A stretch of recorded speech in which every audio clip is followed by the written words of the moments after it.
Would you like to turn your cameras on? And let's have a small brief intro so that get to know each other.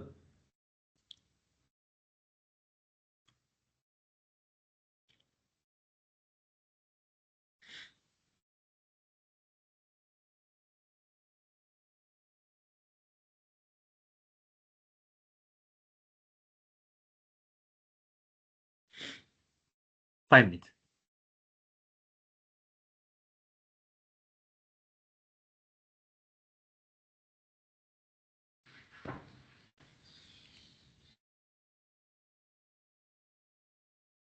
So we have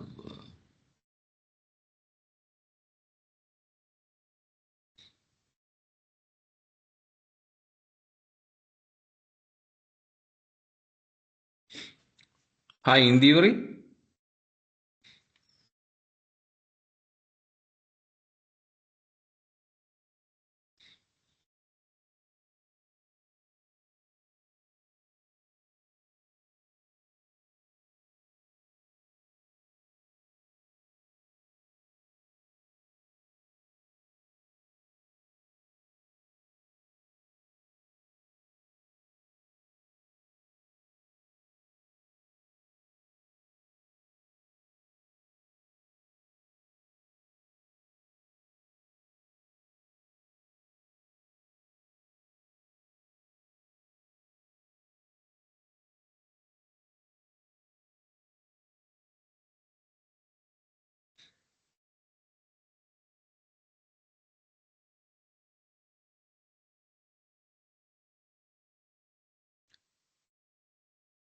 Malisha, you're at Equity Knowledge Partners, right?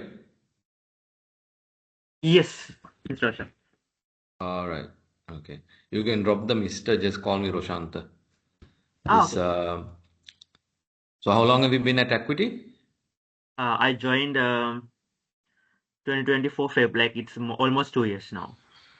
Okay. Okay. And before that?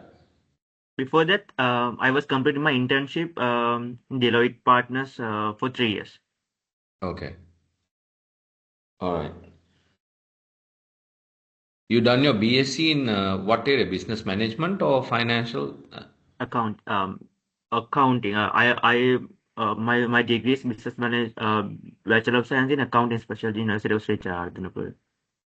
Special in? Accounting, University Accounting. of Sri Jayathunge. Ah, okay. Department of Accounting. Okay. Good. Janit, are you there? Yes. Can you hear me? Yeah, can. I'm sorry, I'm using my phone, so I won't be able to use the camera. Oh, Right? okay. Anything? Anyway, I know how you look like now. Yeah, you know me, right? So, okay. So I've been working in HNB for past 14 years. So I have my banking, and I've done uh, postgraduate diploma in a chartered institute. Uh, it's business, finance, and strategy.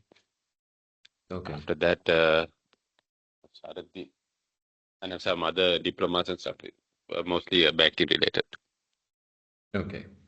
Good. Right.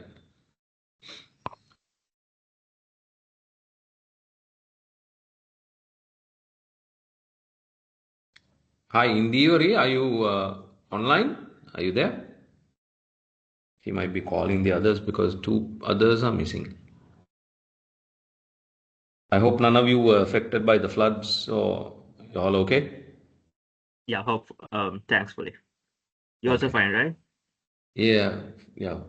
We had a bit of a concern because I'm in court close to the Dievan now, but so far nothing. So and today I it think stopped that the raining. situation will be getting bit okay now, right? Getting more Yeah, okay side.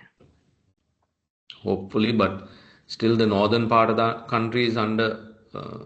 stress today because it's only leaving the country tonight, Yeah. and then it'll hit landfall in India, like Tamil Nadu side, by tonight. So, okay. Hi, Chalani, are you all right to join?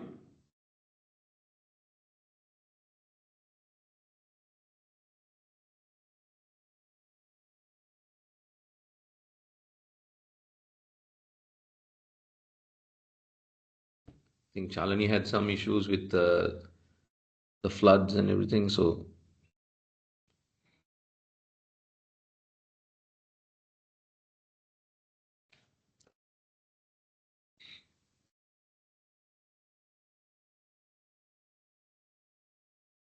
okay. So, Danushka will not be joining. And, all right, can't reach the other person. So, I know that there can be issues for some of you with the whole weather situation in the country, and I understand that. So, if required, we will go through this part because I can at least go through the three of your project discussions and give you a bit of a guideline for you to write the project proposal. And what we can do is, anyway, this session is recorded. So I thought I'll start off by giving you a little bit of background of me and also to help you understand how I would like you to support you on this journey of completing your dissertation for the masters. All right. So we'll start off. So first of all, my name is Roshantha Jayathunge, not a doctor. Again, so I've been working at Hatton National Bank. I've been a career banker, counted 31 years there.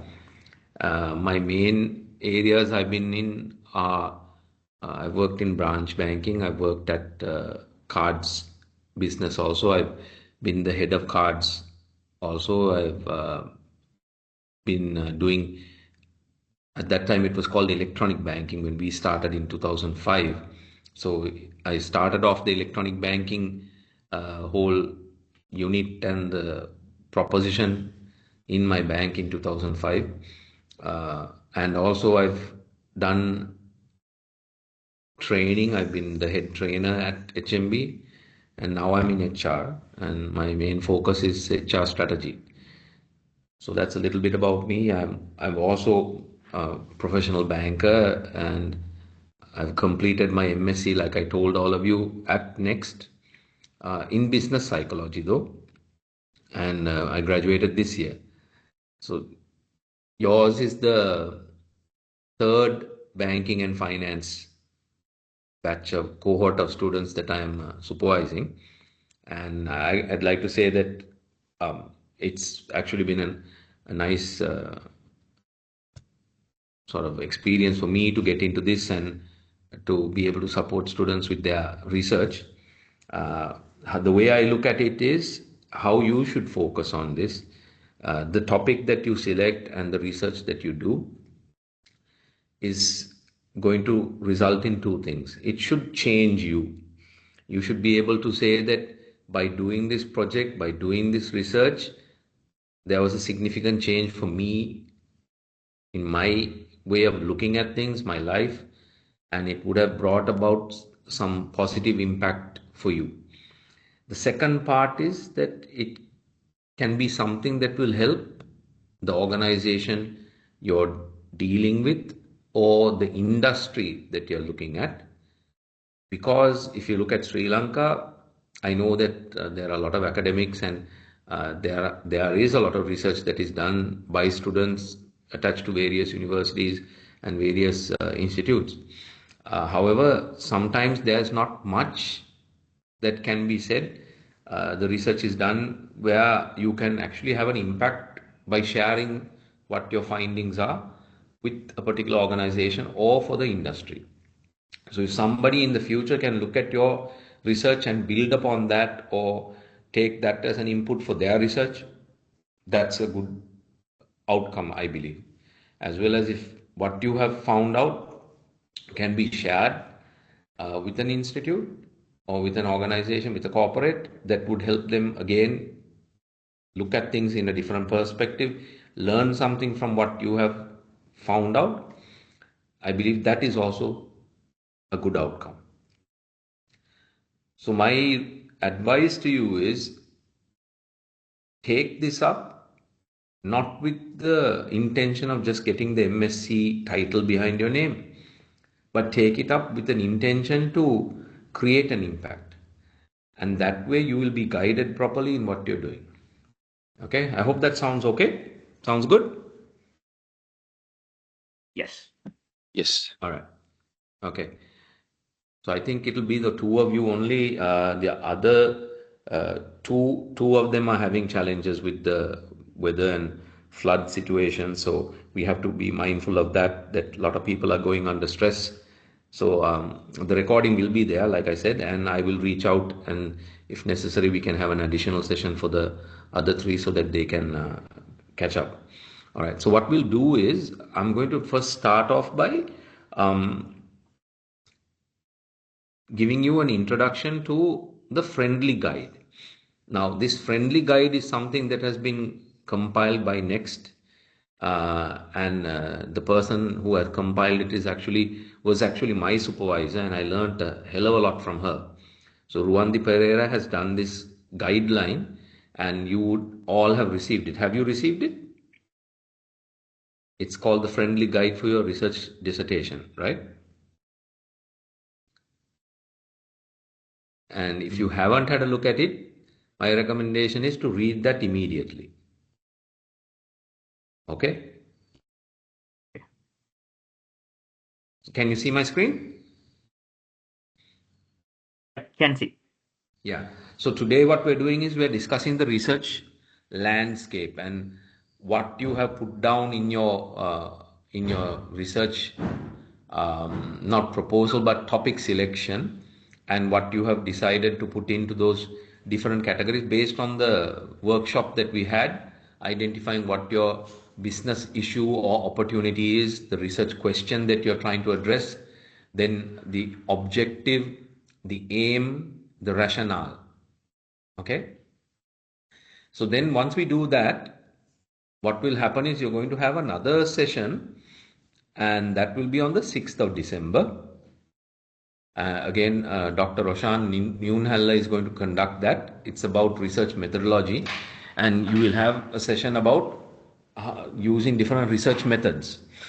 That's a good session also to take part in, and I advise all of you.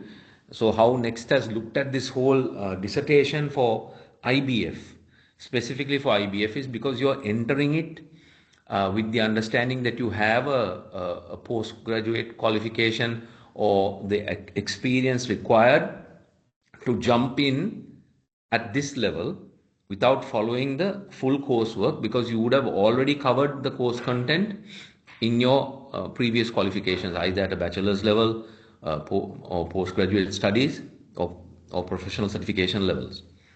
So because of that, this is focused on getting you into the dissertation mindset and how you would also go about the whole process of end to end, from the time that you identify the topic to the time that you submit your research paper, final research paper, how you're going to look at that whole journey and build it up. So my advice to you is to go through that friendly guide and keep that. It's almost like your handbook during this whole session. I like to call it the Bible in terms of what you need to refer during these next 4 months. All right. So I'm going to show you that on screen now. And you can see it has been compiled by Ruandi Pereira. And this is what you're going to look at. So the whole objective of our discussion today is to guide you into getting that research proposal written. The research proposal is going to be 2,500 words. Few things I want to tell you. Now, if you look at this proposal, it has been typed using Times New Roman. However, for London Metropolitan and for the Next campus, there are certain guidelines even to the font used, the font settings and all of that. And I would like you to make sure that you follow all those guidelines. Whatever I discuss with you and whatever you have been told by Next campus, please go by those guidelines, because it's really important that you fit within that framework because London Met is very, I would say they're very observant and very critical about how research students submit their work. It's good because it gives you the discipline to follow a particular guideline and to ensure that it meets those criteria also. All right. So if you look at this very simple guideline, it gives you everything that you will need during these next 4 to 5 months. So if you look at the start of it, have a table of content and only have chapters 1 to 6. One level down numbering means like this. So if you have introduction 1.0, you will have 1.1. You are not going to have a 1.1.1. All right. So just one level down numbering. You need to have the table of contents, your list of tables and your list of figures, list of acronyms and abbreviations. That's optional. My recommendation is to put it in. So say if you have a unique abbreviation or an acronym you're using, define it in this list of acronyms, explain what it is so that you can use that when you're writing your research paper. Okay. So as you can see, 2,500 words, it's broken up into these sections. And this is something that I'm going to tell you now itself, that you should make sure you follow right throughout, right, submitting your proposal, and then after that your research paper. The word count matters. Follow the word count, make sure that you don't overwrite. So the tendency is this, we might think this is really difficult. Once you start the process, you will find it challenging maybe to find words and to really write. However, when you get into the hang of it, you're going to write, and mainly you'll be overwriting. You'll be writing more than what is required. If you write more than what is required for a particular section, it's going to eat into the total word count. You only have 2,500 words. Your main focus should be, where are you going to put these words down? Into which parts of this? Because you see that the breakdown is 550 for introduction, literature review is 800, methodology is 800, and your time plan is 100, and ethical consideration 200. So you can see that the bulk of your writing should be in these two, the 800 lit review and your methodology 800. Okay. So if you follow this guideline and you write it according to this without going too much into one area, because you might be sort of excited to write about the business problem and explain it really well. My advice to you is, make sure that what you explain here is to the point, it's concise and not overwritten. Okay. So keep that in mind and make sure that you write this, because each part of this you will give certain word count. Okay. So having said that, let's focus only on this part. When we get into the research paper, I'll discuss that in length with you. So as you can see here, the breakup is really simple. You have an introduction. This is where that Excel sheet that you filled, the table that you filled, all of that has to be written in here. Okay. Then what you're going to do is you're going to do your literature review, and then you're going to put down the methodology that you're going to use. Right? What is the method that you will follow in terms of conducting your research? And then you will also give a time plan, which is basically to include a Gantt chart to give the timeline that you will be able to follow, also giving when are you going to do what, and some of these activities will be parallel. Right? So you'll be starting off an activity, but you'll be starting off another activity, and then how will you end a particular activity and what needs to happen before so that you can do something after. There will be certain things that are also linear, but there will be parallel activities that you can do. Now, for example, now itself you can start finding literature around your topic. Okay. And then listing down the key milestones.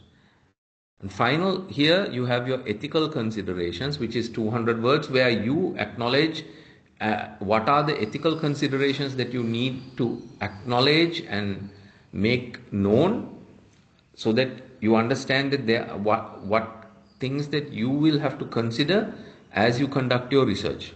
Okay, you will address the biasness that might arise, the limitation that you might have in doing this, and because of that, how do you manage the ethics part of it?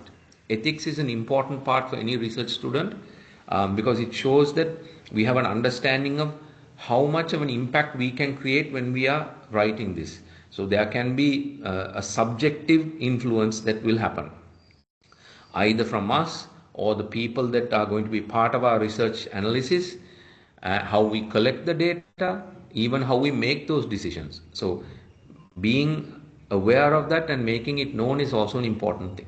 Okay, and finally, your list of references. Here, please make sure you follow the Harvard style in doing your referencing, your in-text referencing. That means as you write the research paper, how you refer to certain literature or journals within the writing that you're doing, not only as a list at the end. Okay. And as you can see here, you're supposed to give about 10 to 20 sources for your research proposal. This will increase when it comes to the research paper. Okay, so let's just go through this breakdown, because we'll focus on this first part, introduction. So around 550 words. Remember, you can write it from the perspective of a business issue or a new opportunity. You don't need to consider both. Is there an issue or there's a concern that you have seen that you feel needs to be discussed?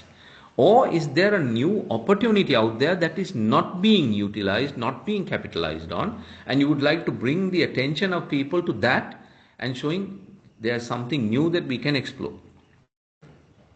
Now, when you're doing this part, you need to also mention about the industry or the specific organization that you're looking at. When you do this, it is important to include facts and figures that can be referred to.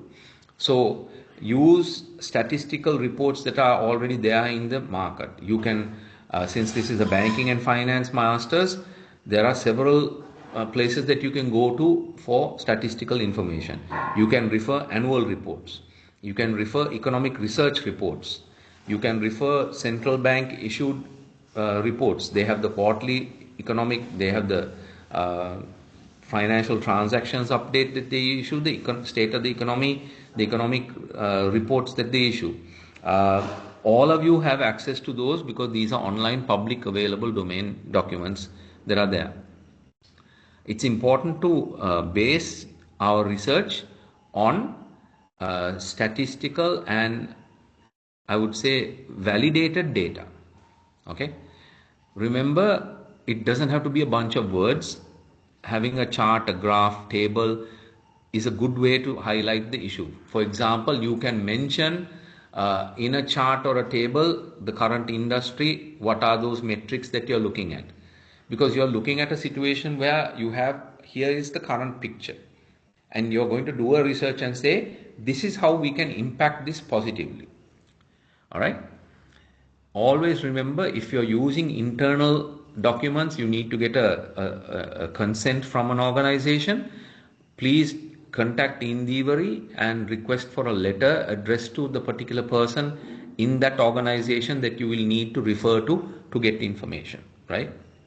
So say if you're going to speak to a bank, you might need their consent to use certain information. Public domain information is all right, like an annual report or say a research report done by a research organization that is already out there.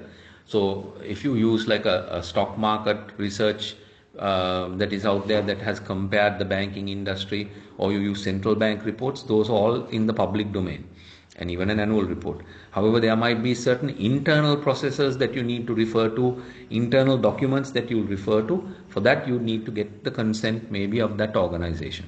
So next we'll give you a letter. You need to tell them how it should be addressed, and it will give your details, and with that you can submit it so that you don't have any issues in contacting relevant people to get that information. Okay, so that's one thing that I'd advise you to do. So internal resources, if you're mentioning, you can always make it anonymous, right? You don't have to refer to the particular institution by name. Say, for example, if I'm doing a research and it's actually about Hatton National Bank, something that I'm doing, I don't need to mention the name of a Hatton National Bank in the research proposal or the paper. You can put a pseudonym for it. So you say XYZ Bank or something like that, and you don't even have to divulge the name of the person that you're actually speaking with in that organization. For that also, you can give it a pseudonym for that. All right? Okay. Now, sometimes there might not be adequate information in the public domain that you're trying to look at, right?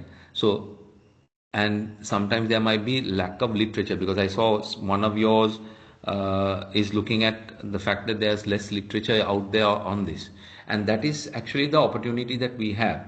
You see, most of the research that has been done and journal articles published come from the Western world. And some of these things may or may not be that relevant for our business industry. And so it's good to look at it from that perspective and say that there's maybe a lack of literature in Sri Lanka and that you're helping contribute to the overall literature there. Okay? Now, if you look at how this whole thing happens, your business issue or opportunity is actually the dependent variable, right? That is what we are trying to impact, and we impact that through the independent variable, which is the research problem. The research problem, and by addressing the research questions that we develop, that is going to have an impact on this dependent variable. So the business issue is actually that. And that is why these 550 words is important. You're saying how this variable or how this issue is dependent on what you find out here. All right. So that's why they are saying that you need to give the due emphasis and explanation here. All right. And then let's look at the research problem. Why I'm going through this is, when I take up your Excel sheet and explain to you what you have written there, now you will have a better understanding once you go through this with what you have written and what you have documented there in your table. Okay. So what is your research problem? Why is this something that is a problem? For example, if you think this problem is important, it should have a purpose, right?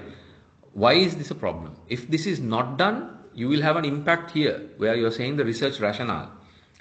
If I don't do this, or if we don't address this, what is the issue that can happen? Or what would be the negative implication of not doing this research, right? So now again, for the research problem, you're going to have to include references, internal, external resources, right, that you're going to use. And if you don't have, this is something that you have to remember, you might have a problem getting information from that particular company. Now, I think some of you are looking at a particular company, some of you are looking at multiple banks, comparison against state versus private banks. So you might not be able to get all that information. Remember, you're limited in terms of your time. So making sure that you have a very crisp focus on your target group is important. You might not have time to research all the banks or to inquire from all the banks. So that is where you need to identify the scope and your frame within which you're going to do this.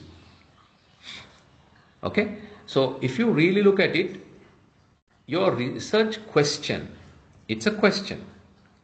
If you are able to find the answer to that question from the research and the data that you gather, actually you're trying to answer the business problem. You're trying to give a possible cause for the problem or the issue, or you're trying to address that opportunity and give a solution, which would be the opportunity that you're trying to derive. All right.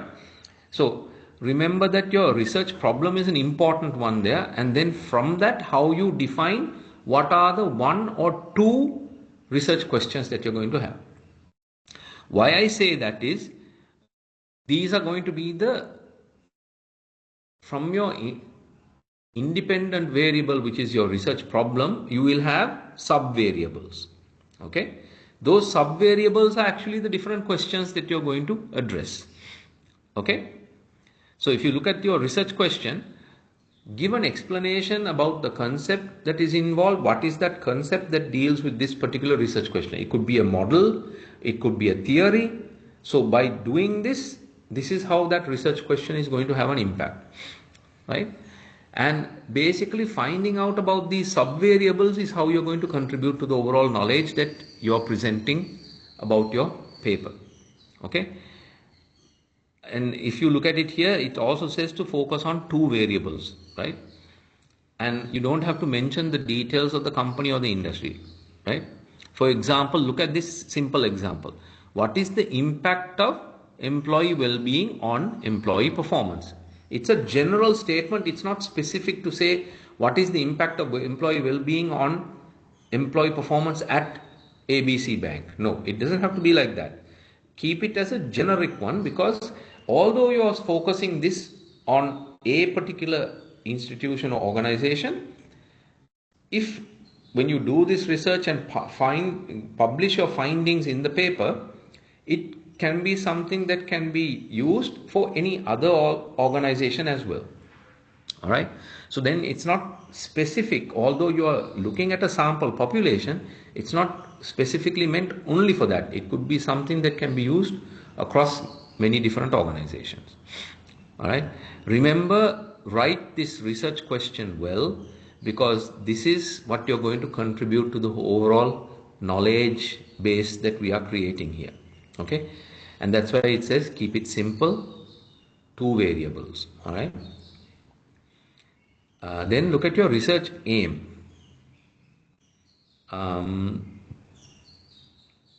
The aim of your research.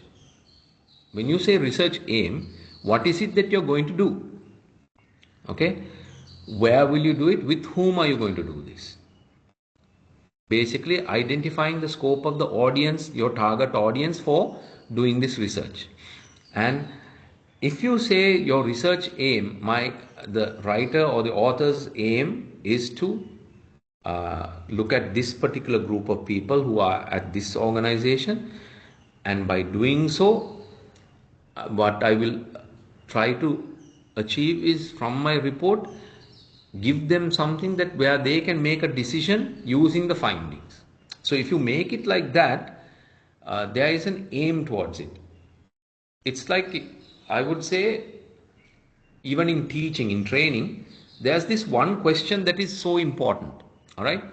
Even if for a person who is addressing an audience, there's a question that always they need to answer.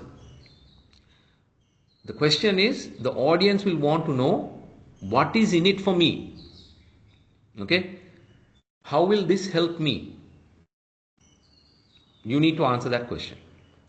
So it's like saying this, and if you look at this sentence, it will explain what that research aim really does. At the end of my research paper, the audience or the reader will be able to do something. Okay? Will be able to. Okay? Why I say it like that? The whole aim, the end result of this is, by doing this research, and if somebody reads it, actually takes this research paper that you are compiling, that you're presenting, they will be able to do something at the end of it. Okay. So they might make a decision, they might change how they are using their operating model, they might bring in a new practice.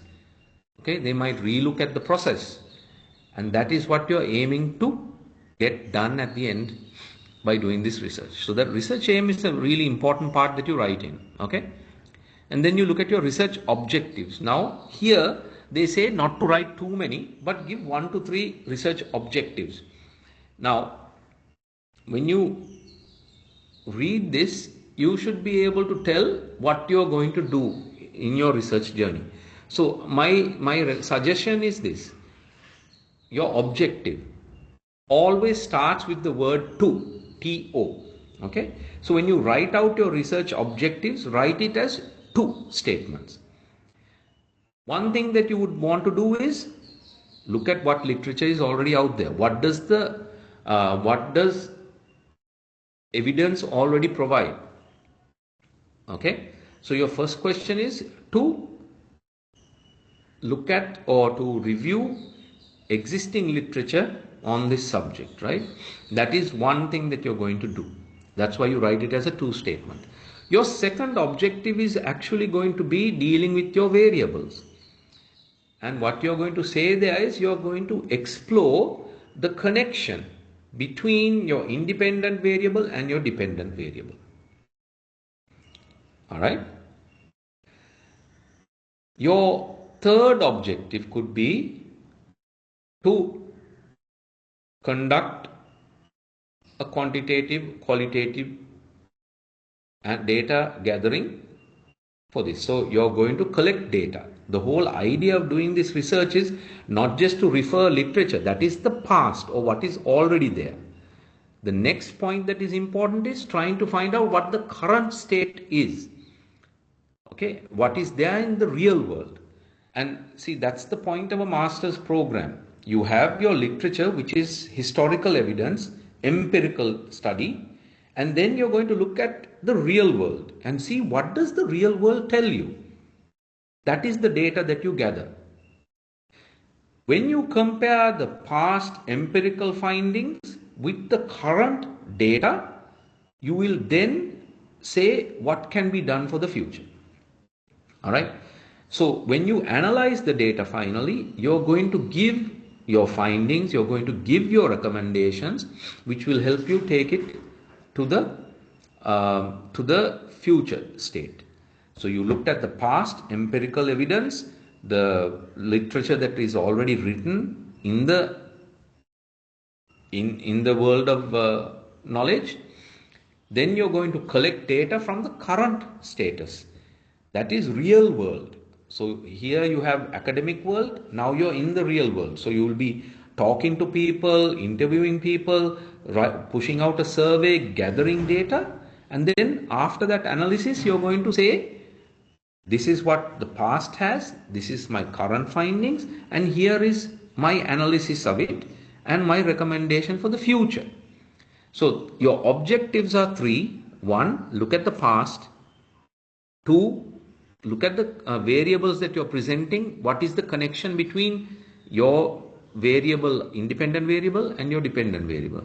Three is to gather data from the market, okay, through processes of quantitative and qualitative research study. A fourth one would be maybe to make a recommendation for future, all right? Because when you come to writing your research paper, you will actually be doing that. You will be giving recommendation at the end.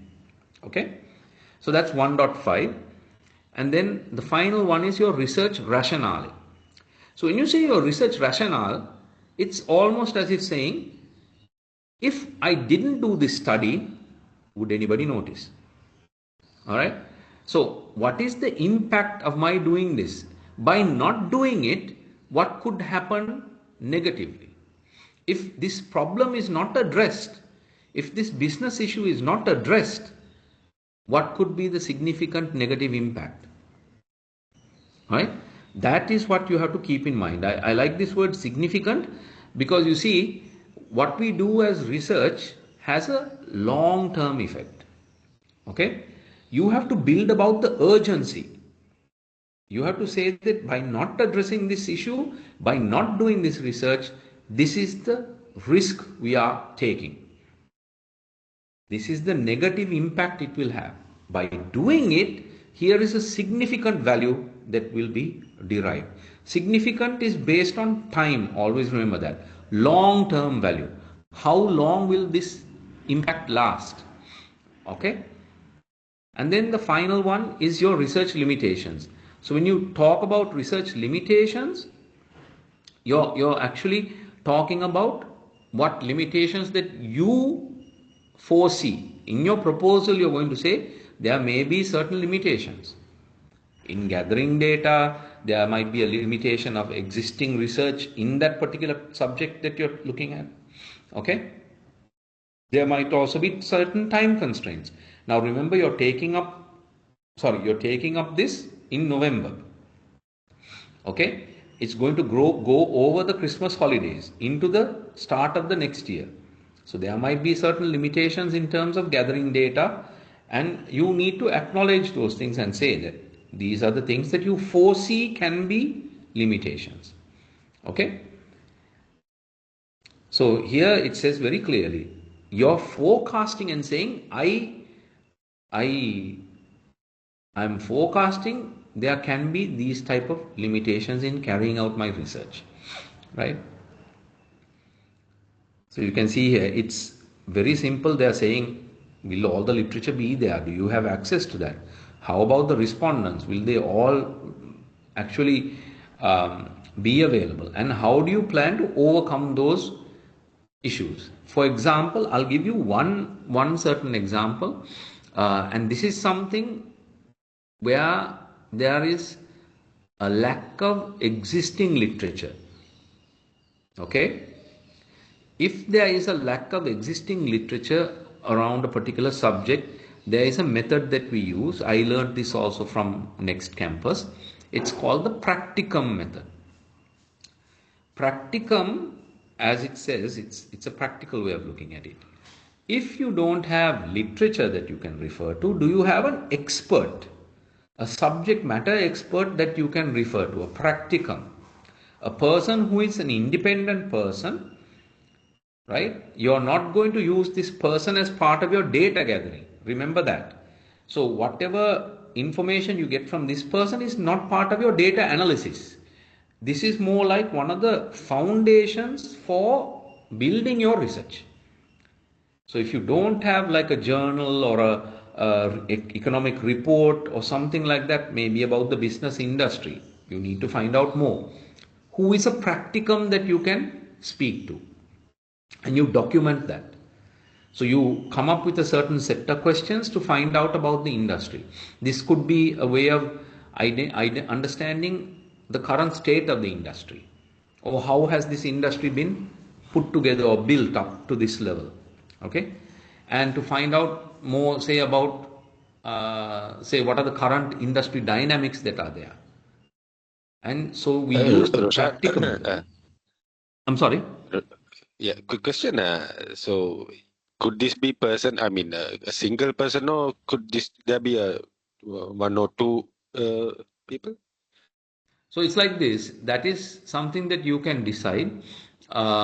See, a single person would have to be a very an industry acknowledged, respected individual, or even one or two people. If you use two people, then it's almost like looking at maybe two perspectives of it. So which is also good. Or if you don't have time, you can look at one person. But the idea is you're looking at a subject matter expert, somebody who is renowned in the industry, who can give valid information to you. That won't be challenged. Okay?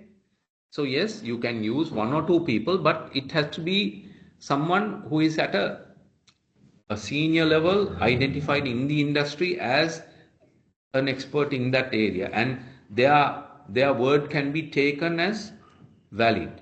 Okay? Does that answer your question, Johnny? Yeah, okay, fine, thank you.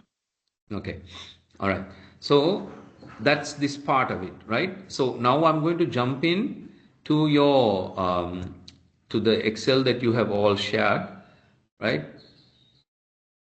For the moment, I will discuss both of your research titles, and I won't be discussing the other three because I prefer to do that with them available. Okay, so that if they have any queries, concerns, they can refer it to me. So let's go through. All right.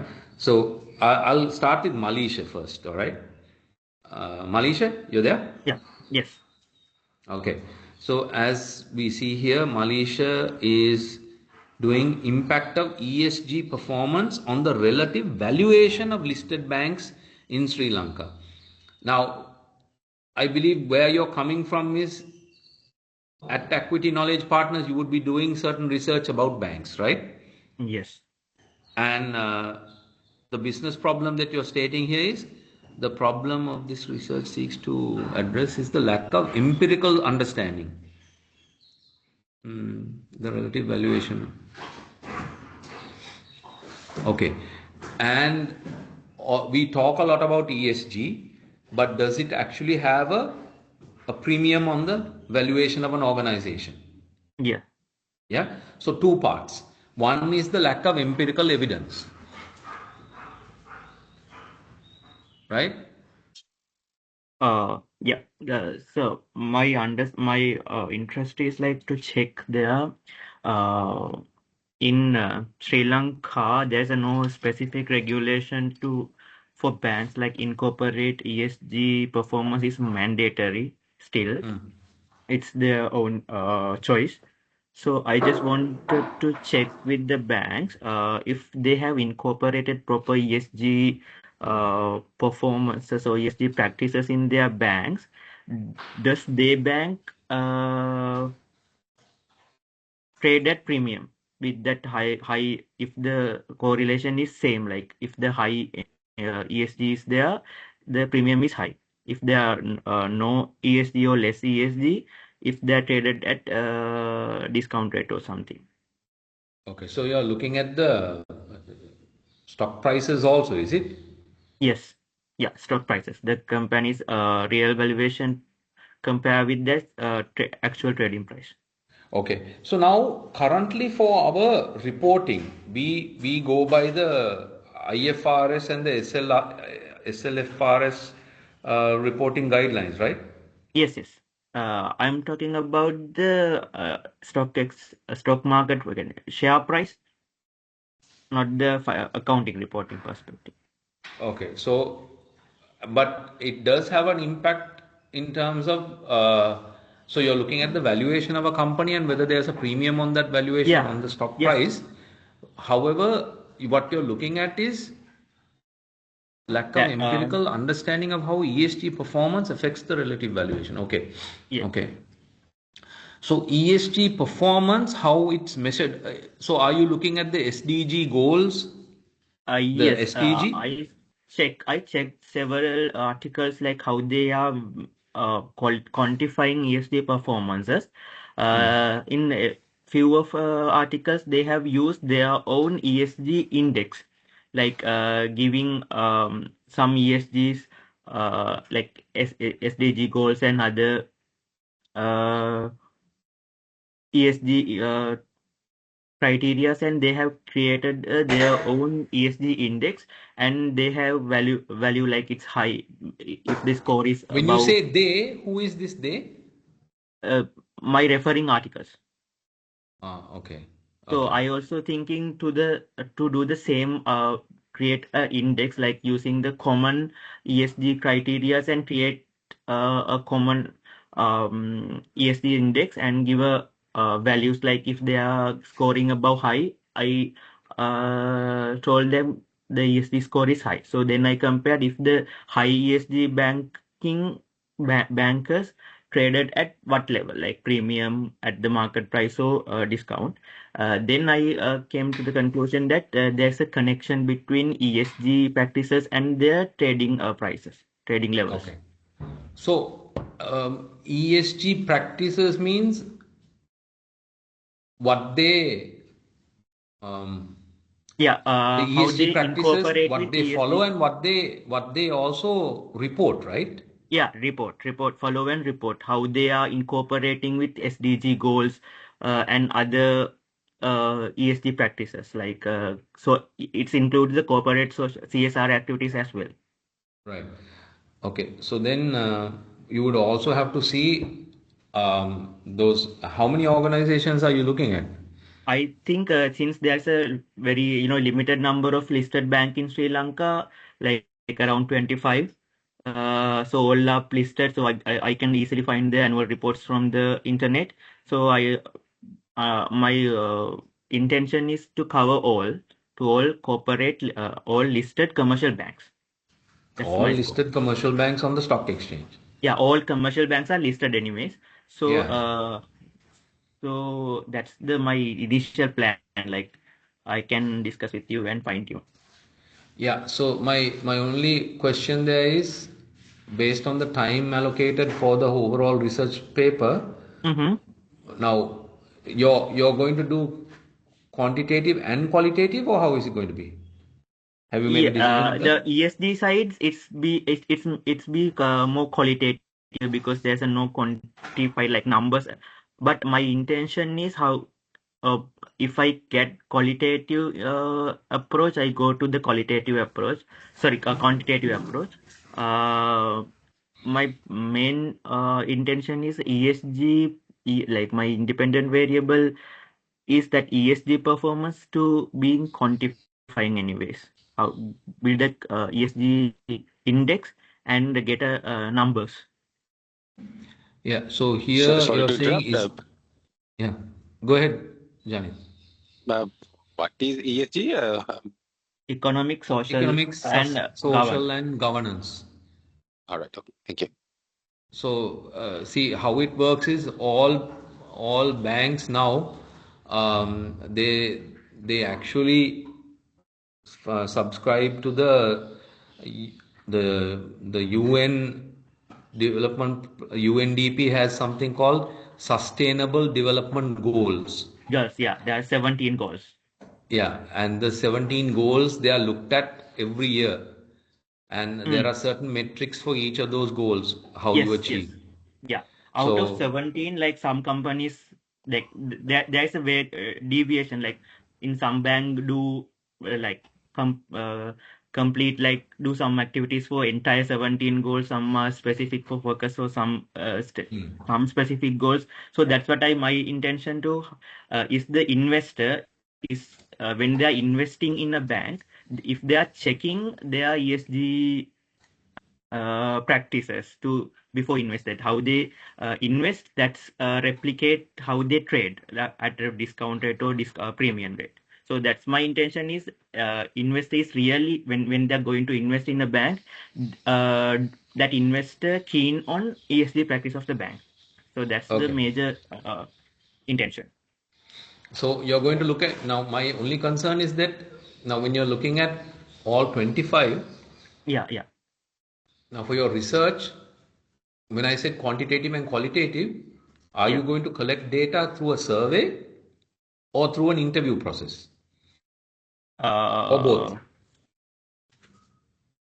I think for the ESG practices, since I'm not uh, start I have no idea. My intention is I can get considerable information through the annual reports, because they Hmm. have publicly all mentioned all what are the practices they are doing, how many goals they have covered in the ESG section, because they have a separate section called like sustainability reporting. That's Uh, right. But yeah. all of that is still your literature.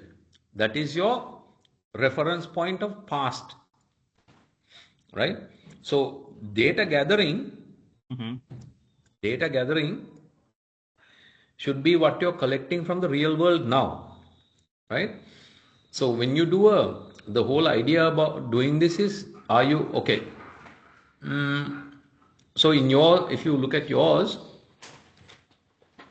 yeah, your data gathering is from. Annual reports. I think what I think so far. Mm, give me a minute. I'm going to pull up something. Yeah, Yeah. yeah, sure.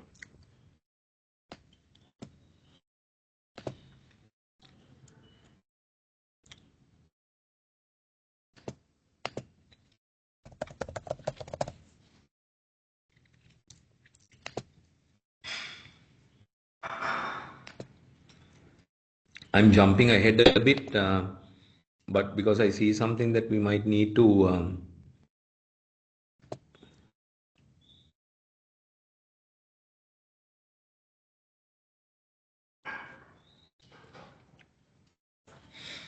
So, for the purpose of these research that we do, okay, Mm-hmm. um,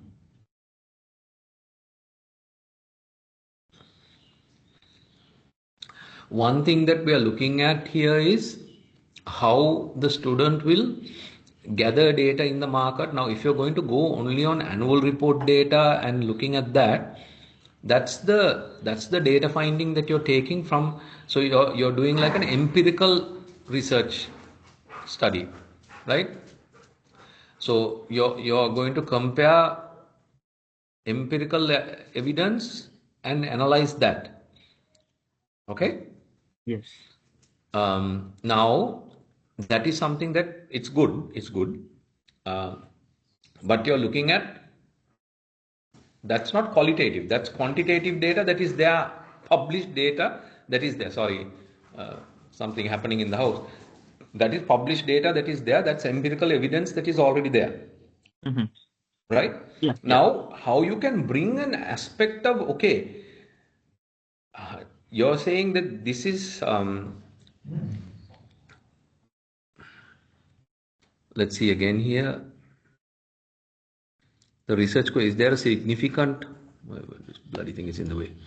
Is there a significant relationship between ESG performance and relative valuation measures? Price to earnings and Price to book PB's value. book Price to value, book right? value. Yeah. PB. Do banks with higher ESG performance trade at a valuation premium? So now, you know that there are other market forces that impact the share price also, the trading price of a share. Yep. Yes. Right? And there's a very subjective element to our share market also. There is a bit, right? Yeah. Buyers control the market, sellers control the market, meaning now actually there can be a major player who wants to buy in a particular, and when they invest, it moves the market up a lot. Okay? Yeah. So it might be good to actually, now that is data that is already there that you're looking at. That is empirical evidence, right? And we'll talk about this in the research when we get to quantitative and qualitative research. Before that, the research methodology that you're going to discuss, because in your proposal you have to write about the research method that you're going to adopt. Okay? So for the research method, one thing that you're looking at is this empirical evidence. That means ESG information that is already published, right? And across different banks. And then you're also going to look at the maybe the average share trading prices. At what level are they trading? Is it considered at a premium, or is it considered as undervalued in the market? Things like that you're going to look at, right? Yes. But that's already existing data. You might have to look at it over a period of say 3 to 5 years or something, and put that data. Yes. But that is historical data still. Yes. What your next idea should be is, you need to see what is the perception of people. See, at an MSc level, now at a bachelor's level, you could say you're doing your research mainly on data points, which is fine. Yeah. Right? There's a lot of data involved in it as data points, values. When you come to an MSc level, you're also looking at how human behavior has an impact on all of this. You understand? Yes. Yeah. Understand. Yeah. So in that sense, a qualitative research part element would also actually see what is the understanding of people around ESG goals, right? How does sustainability speak to people? You might need to interview people to actually find that out. Yeah. And then on the quantitative side, you can actually do a survey and publish that with people who are in the market trading. Do they have these particular shares of banks, and why? So just a survey also, and then some questions to understand, to get an understanding of how the market actually, you might say that the premiums are all maybe because of ESG, but see, even for that to happen, there has to be a perception in the market, right? Market. Yes. So if you look at it from that angle, then you're looking at the human element also. How has that have an impact? Because see, for sustainable goals to be of an impact, if I feel, and that, so there are a lot of areas that you can look at this. Say how even generation wise there can be a difference. New investors in the share market might have more alignment to sustainability goals, and because of that, you know how Gen Zs might work. Gen Z would take a decision on whether they buy a product also based on the practices that company follows. You understand that? Yeah. Yeah, so that's why this area can go into many different ones, but you need to pick and see one. So it could be looking at current investors in the share market and asking them about what do they feel about ESG, what do they feel ESG. about, yeah, what do they feel about how an organization conforms to those things, and has it made an impact on their decision to purchase that share, invest Yes. in that Yes. company. Is that So differentiate to them to purchase on yeah. banking shares if the company follow the best ESG practices? Got it. But in order to do that, you need to find out, do they really have an understanding about ESG practices? So, ESG. Yes. yeah, so if you base it only on the statistical data, it because the link between ESG and that will not, I don't know whether it will be that evident in the pricing. It's something that you can inquire into very well. But it's also because of human behavior, right? Yes. Yes. How humans look at the whole aspect of CSR, of Yes. ESG, their Got it. understanding and their take on it when it comes to organization. So, out of all the listed banks, maybe try not to, look at all 25 banks. Might be a little difficult in this window that you have. Okay. No. So I don't know, maybe limit it to say, um, if you take all the listed banks now, take the banks uh, that are trading, say several banks that are trading at a higher level in terms of price, top three in price, mid three in price, and bottom three in price. Yeah. Something like that, not all 25. Yes. Yes. That. Uh, You understand? yes. Yeah. So you're comparing the banks with the highest share price in the market currently, top three, mid three, and maybe the bottom three in terms of Bottom price. three. Yes. Okay. And then compare their, because see, there's a lot of stuff that you have to look at, because then you're looking at, the data points and everything. It's not that easy to do if you're trying to look at all 25 banks and then do that. So that would be my recommendation to you. And you have not written a research aim. Is it because it's almost duplicated here? Oh, no. Research Then aim. it's blank name. I have a research aim. I think there's a might be technical glitch. Shall I read it? Yeah, please. Yeah. My research aim is the primary. Am I audible, right? Yeah. Yeah. My research. The primary aim of the research is to examine the impact of ESG performance on the relative valuation of listed bank in Sri Lanka. The study seeks to determine whether banks with higher ESG performances are rewarded with superior valuation multiples compared to their peers, and to assess the extent to which substantively initiatives contribute to firm value in the Sri Lankan context. Ika වැඩි වගේ.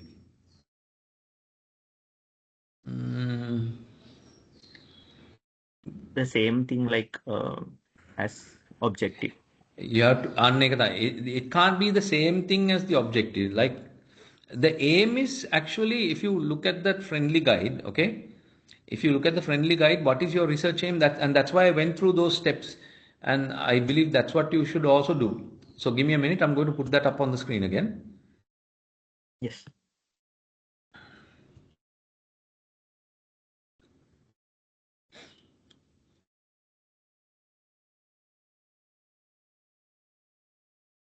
State the overall purpose of this research briefly. What will you do? Where and whom will you research? Who is your audience? And what are the decisions they could make? That is the structure of writing that research aim. So break it into a few sentences that cover these areas. Mm. Okay? Yes. All right? So do it that way, and then you can update this table also and send. It will be good. Yeah, sure. Okay, it shouldn't overlap. You can't say your aim is the same as your objective, because remember your objectives. You're writing your objectives with a two, starting with the word two. So what is it you're going to do? So my first objective is to analyze the existing data. Right, so you are going to look at literature. Remember, you will need to look at literature, so you'll have to read up on the UNDP Sustainable Development Goals. You'll read market research reports. You can look at the Ceylon Chamber of Commerce, because they talk about, now if you look at the BCCS, Best Corporate Citizen Sustainability Awards, right? Then you can look at Chartered Accountants tag, the tag awards they have, because chartered accountants set the reporting standards also, right? So we go by the IFRS and the SLFRS. So you need to look at those things and see, okay, how much of a what does the literature say about that? What are the guidelines that are already there, or the directions that are there in terms of this reporting? How does that have an impact on investor sentiment? Right? Yes. And some of this is done for conformity also, because unless you have this, the world market, you cannot go and borrow from the world market. Ne? Yes, yes. So, In the what I know in that in US context, like I'm dealing with every day, so they have several guidelines to before issue some bonds or loans. They should yeah, the company should have some certain ESG principles to take that loan up. So that's the major practice I have seen. So that's my interest was how to that applicable in Sri Lankan context. I know that's much. I can't like replicate everything, but yeah. that was the initial interest to Okay. choose this topic. Right. So then finally, your research rationale, when you're writing that, you're saying here almost the same thing there. So this one, write it from a perspective of not doing this study, what could be the impact? Okay. If you don't do this study, what is the impact? By not knowing this, how will it impact the audience? Okay. That means if companies do not focus on this, right, on ESG practices, how could it impact? That means how their share price could be negatively impacted, or on that line, right? It's underexplored in Sri Lanka. Yeah. So there's a lack of understanding in Sri Lanka. That's something that you're mentioning. Then growing in investor interest in sustainable banking, it is important to determine whether ESG performance affects.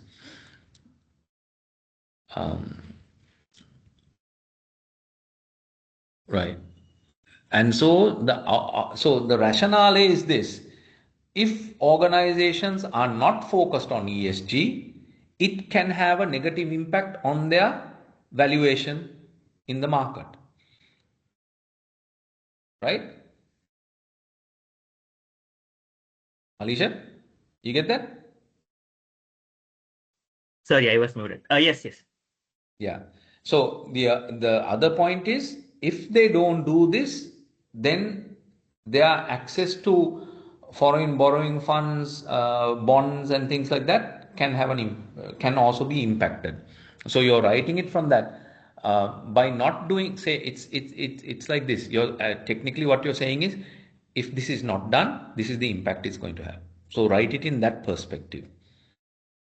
Okay. Yeah. Okay. All right. So I'll go through Janit's one now. Actually, for the time that is required on this, I think it's also in a good way that only the two of you are there. Then I can have another session and discuss the others, because it takes some time. This is something that you need to focus and get right, so that you can have a proper focus when you're doing the whole thing. All right. So Janit, let's look at your one now. Your research title is. One thing, Roshantha, like, can I incorporate to my research, like, scope should be bit less. not 25, maybe like 10, like as you suggest. Yeah. Uh, So the thing is this, in your business issue or opportunity, you need to mention the market. So you're talking about the industry. So when you talk about the industry, you're going to put charts and show, you can put that as an appendix, or you can put it as a table within the research proposal also. These are all the banks that are listed, right? However, you can say for the purpose of this research, I am going to define my area as this. That is scope all out. right. Yeah. That is all right, because see, anybody will understand for you to conduct a research within this frame or this time period, you need to be able to really focus. It's not about the quantity that you do, it's about the Yeah. quality of the findings and the quality of the depth you go into it. Go in. Yeah. Because Got it. just going at a surface level is not, not enough, Yes. especially at a master's level. What you should do is have a really focused area and go deep into that. And as you mentioned, like I can incorporate some few interviews and surveys that how investors really think about the ESG practices and their valuation. Like, do they really keen on ESG performances before they are purchase the bank shares, right? Yeah, Kind yeah. of thing. Yeah, because that is what is important. See, it's not just the data points. Okay, they have ESG practices, and that is what they sort of they report in their annual report. These companies report. This is their Yes. ESG practices. These are the areas that they are concerned about. Their corporate sustainability and their governance mechanism. Anyway, see, if you look at ESG, governance is an important part of the annual report. Corporate governance has to Yes. be there because Yes. it's an auditable thing. Your external auditors, central bank supervision, all of that will look at how your governance framework is. Yeah. Yeah. True. So all that is anyway well established that you need to have this. So what you can look at is actually the quantitative and qualitative data that you're gathering is about how the market is perceiving this. Yeah. Market is investors' perspective. That's right, investors. So Okay. that is the human element you bring in. Yeah. Do they Okay, really keen on that section before they are investing? that's right. Okay, got it, got it. I'll incorporate those changes and Yeah, do few necessary changes and yeah. come in with So the next. it's also like this. So I'm jumping ahead, but your questioning, the survey questions that you put together, the interview questions that you put together should make them think, and the answers that they give will give you a direction. Is it something that they are aware of? Is it something that they are not aware of? Do Got it. they have that knowledge? And because of that, are they making certain decisions? Yes, If they had more knowledge on this, would their decisions change? yes, Things like got it, that, got it, got it. Thanks, thanks. Okay. All right, Janit. So now yours is the approving process of credit evaluation and its direct impact on the top line of a bank. All right? Yes, correct. Right. Approving process of credit evaluation and its direct impact on the top line of the bank. Okay. So you're looking at the overall revenue uh, and how the credit evaluation process How is. it Right. impacts evaluation Yeah. and the approval process. Okay, so you're looking at, okay, so you're defining the problem as commercial banks in Sri Lanka operate in a highly competitive and fast.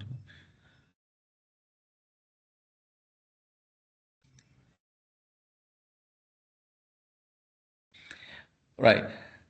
Now, when you say, okay, so I'm just giving you a few guidelines. When you're doing your research, things need to be based on evidence. And so if you put a statement like this, now you're writing it in the business problem, and this is for all of you, Malisha and those who are not present also.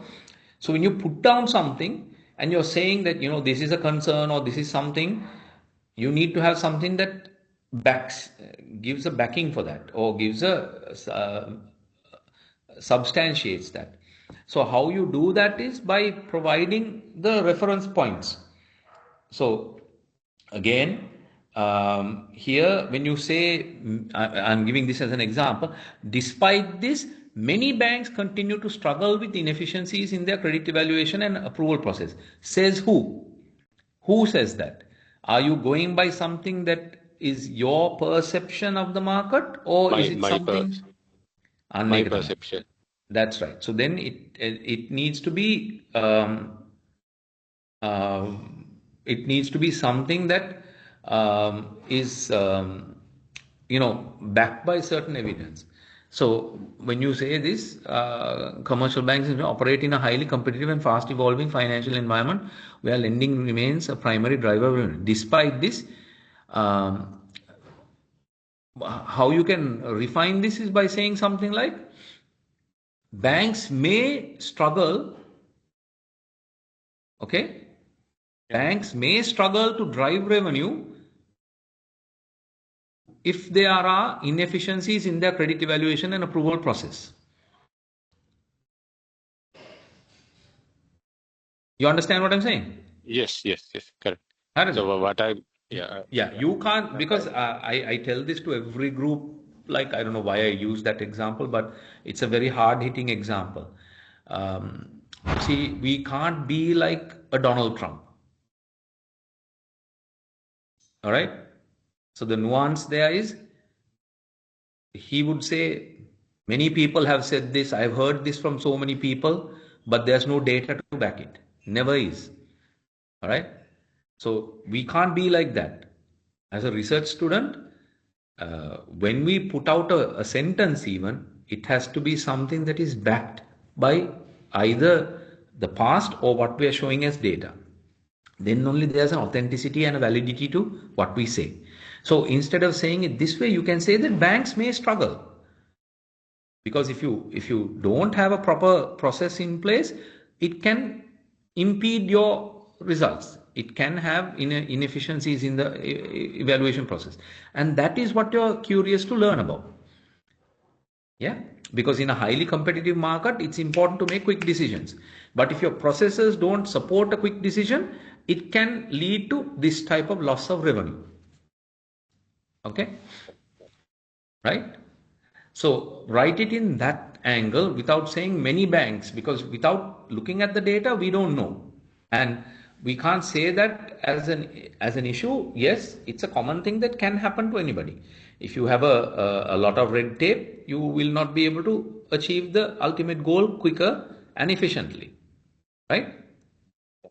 So say it like that. Then the research question that's a business issue. That is your dependent variable. The credit approval process. Right? Then you're looking at your question. Okay. Yeah, okay. So how does the speed and accuracy of the credit approval process impact the bank's top line growth? So one more thing, Roshantha, but now here I talk about two things, credit approval process and the evaluation process. So I bring it down to one aspect, right? Because when it comes to approval, evaluation process, it's a bit of a vast area, I guess. Because when evaluation depends on so many variables, the technology and the processes, internal guidelines and everything. And the approval process is something different where risk and the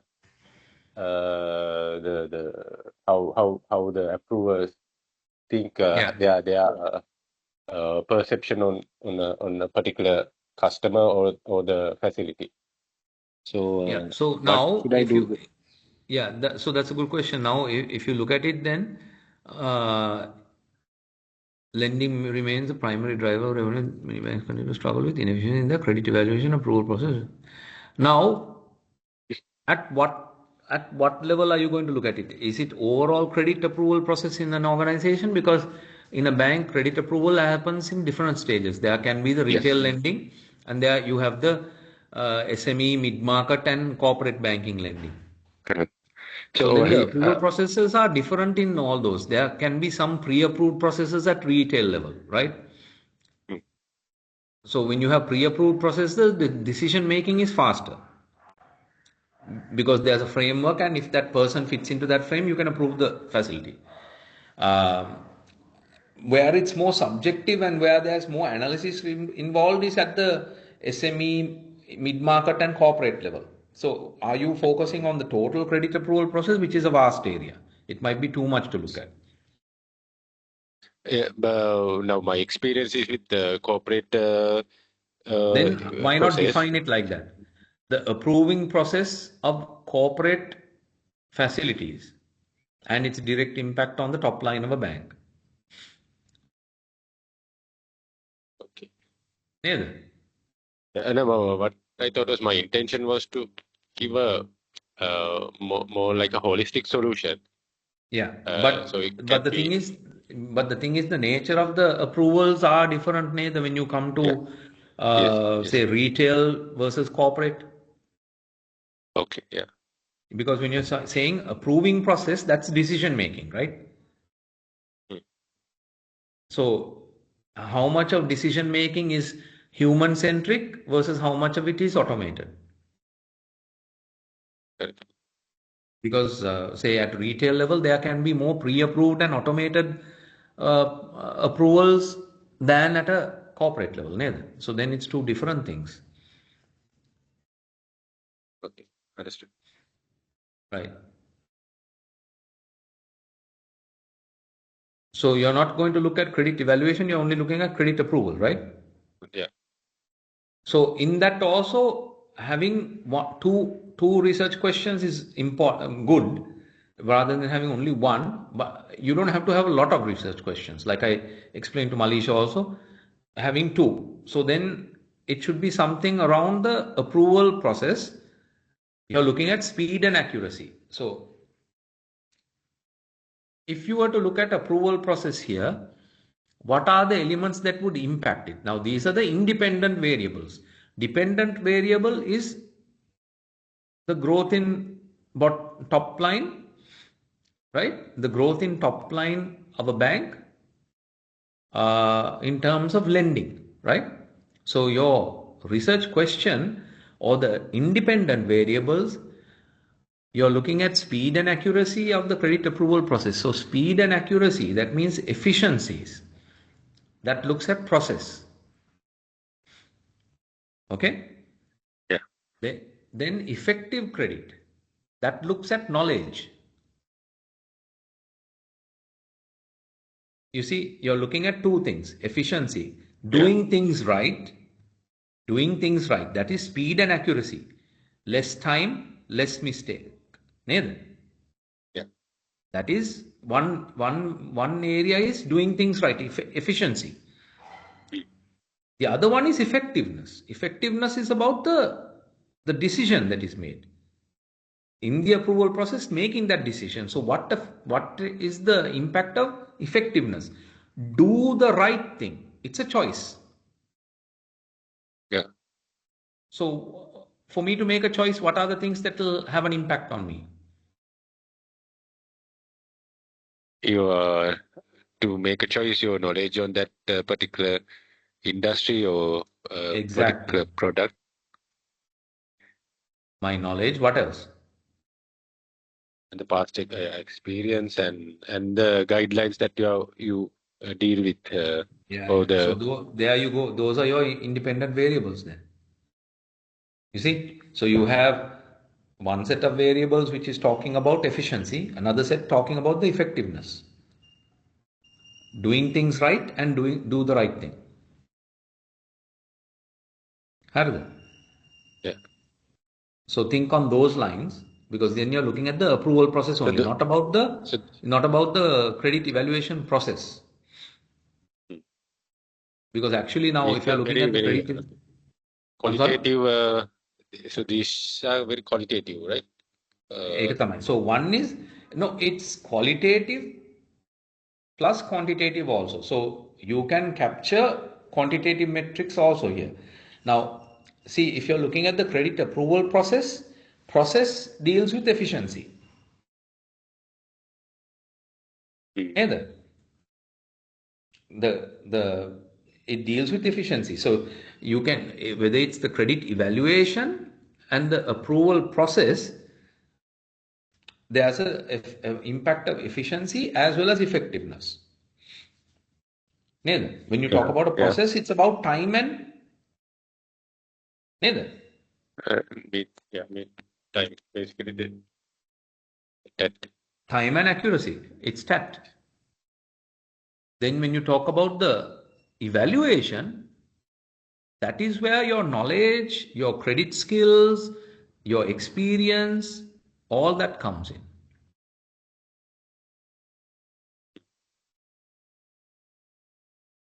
So it can be two questions. You're looking at the efficiency, that's the first one. Second one is about the effectiveness. Okay? Yep. So when you pick your variables, how many variables? Don't have too many variables. So if you're going to, the nice study here might be on the effectiveness side of it. Effective credit. The human element, again. Hardi. Yeah. Okay, so have a thought about that because you have some time. You need to submit your proposal, but to submit it, have a discussion. Maybe reach out to some people also and have a chat with them and see what should be the area, right? And then you're saying your aim.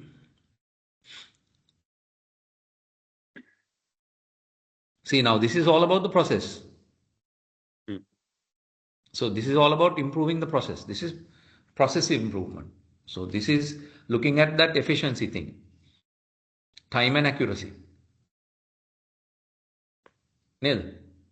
Api singaling kiyane karyakshama. Karyakshama is about doing something in the least amount of time with less errors or zero errors. That is efficiency. Right? So this research aims to examine how the approving process of credit evaluation impacts top line performance. And then your objective, again, remember your objectives, you're writing it. Yeah, so to analyze the current credit evaluation and approval process in selected banks and literature around that, right? You now see the thing is this, you have to go here on the literature you're going to go on are the credit approval or credit analysis models that are there, literature around that. You can look at historical evidence in the organization. You can also look at certain certain central bank related reports that will deal with volume of credit going bad, all those things, right? So that will form all your foundation for the literature review, right? So looking at credit, what different credit models are there, which credit models are used, if a credit model is used or not even, all those type of things. All right? And that is one thing to analyze that. Then the other one is to look at the connection or what is the impact between your independent variable and your dependent variable. That's another objective. Remember, always write your objective from the point of two. Like you have put here, this is good. Oh my gosh, sorry, I have not been sharing the screen. I'm so sorry.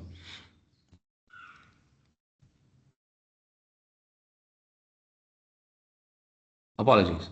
So this part, yeah, you have started writing it with two, that is good.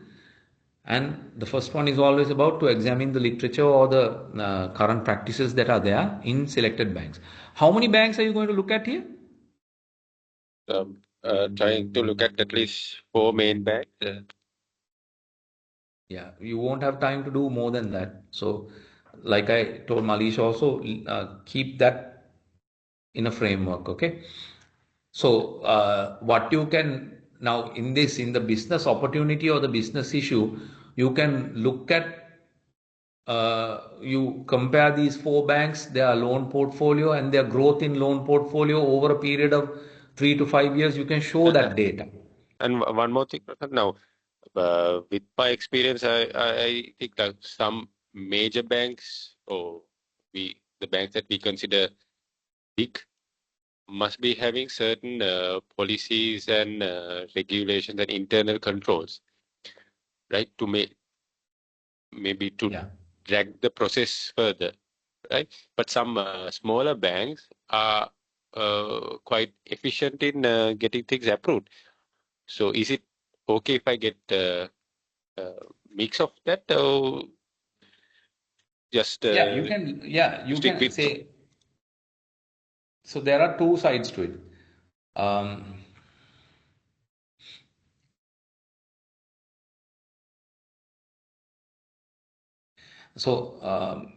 Say one approves something faster than the other. Fine, that's good. Also see the impact of what's the size of the portfolio and what's the negative side of it. How are the impairments or recoveries on that?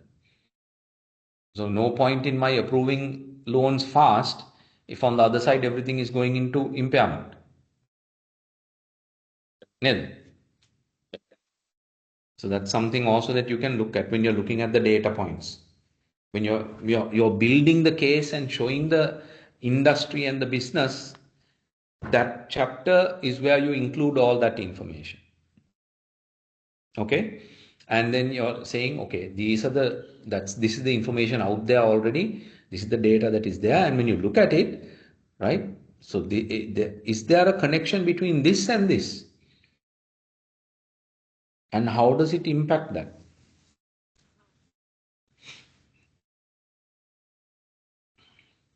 My only concern is when you're saying top line, would you be able to get data on, say, the corporate book only in other banks?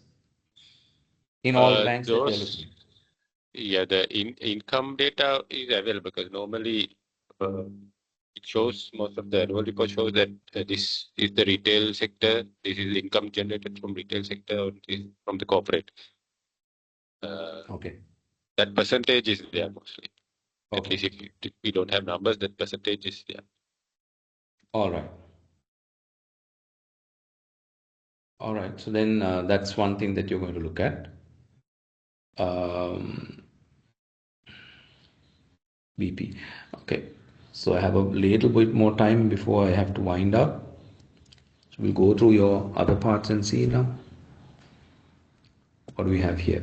So remember your research objectives, that two statements. The first one is to look at existing data that is there, literature and data points that are there. Second one is to look at the connection between the independent variable and the dependent variable. Okay, remember that your business opportunity is the dependent variable, and then your research question is the independent variable. So you'll have maybe one or two sub variables in that, right? And then you're looking at the research rationale. What is that rationale behind doing this? If I don't do this, what is the negative impact that can be there? Okay, so let's go back to the friendly guideline. Okay, and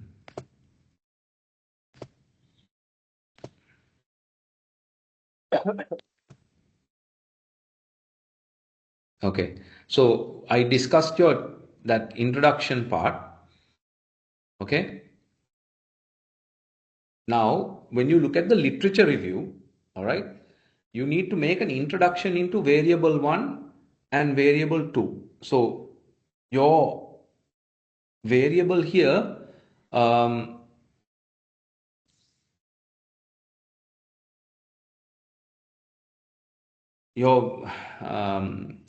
we say variable 1 and variable 2, it's your independent variable versus your dependent variable.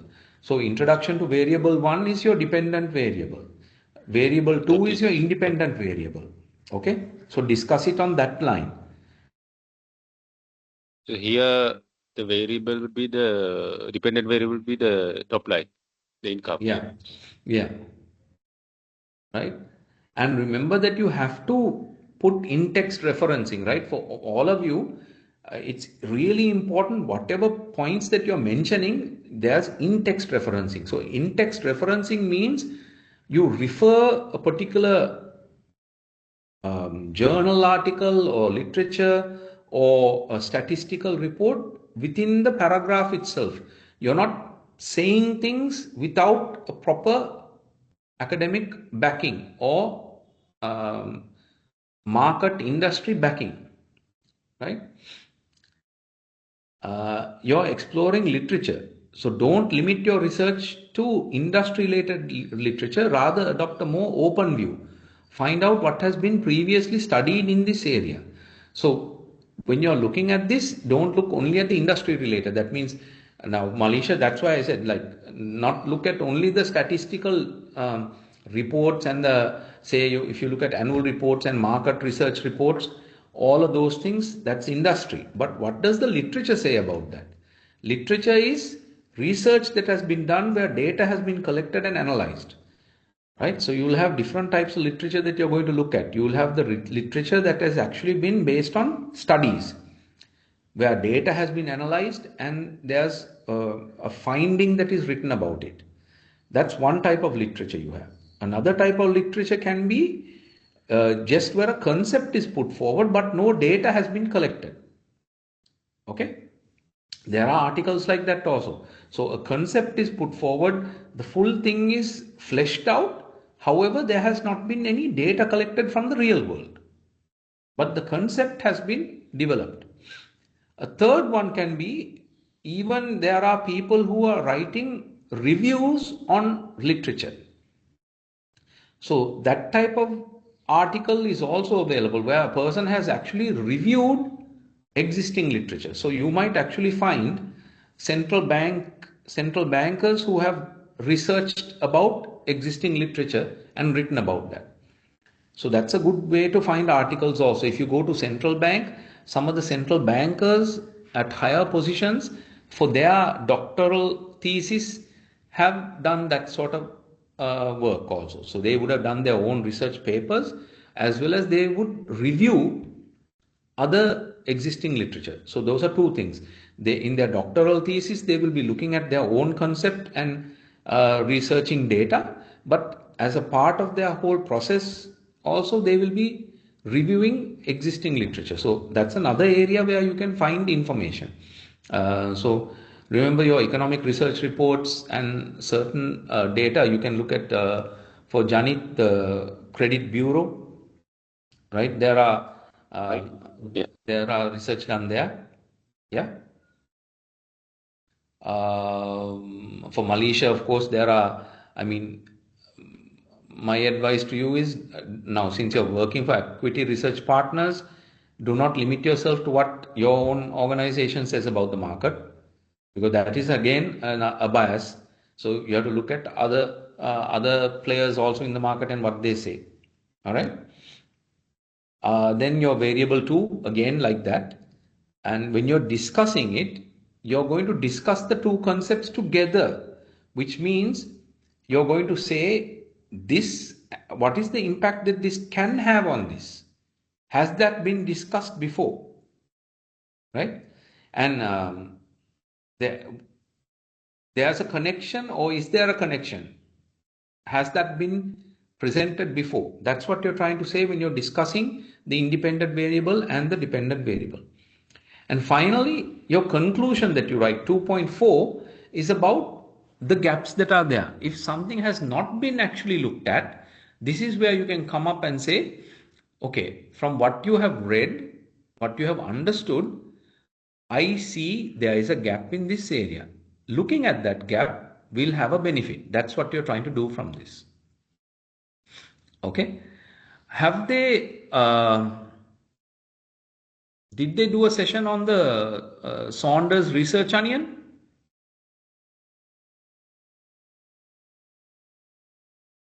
Yeah. Do you know about that? Yes. They did, right? I think Rwandi herself did it, right?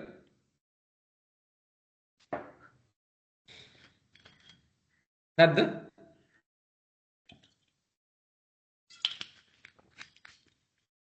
I think it was Dr. Newnell did this.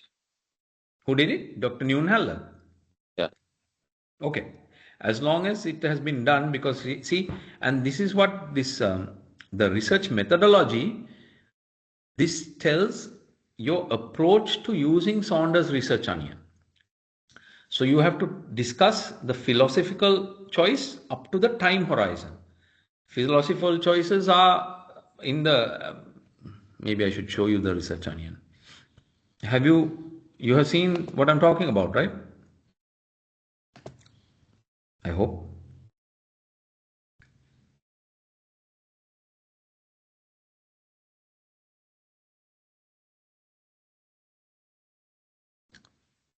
Why do I always go to this?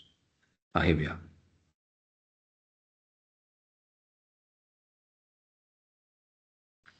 Okay, let me share.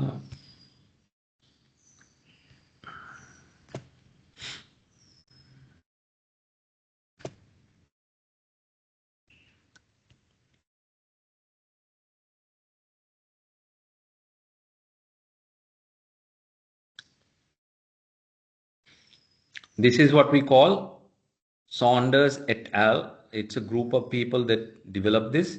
This is what we call the research onion. All right. And you can see why it's called an onion is like an onion, it has layers, and you start from the outside layer, which is the philosophy. And from the philosophy, you go to the approach.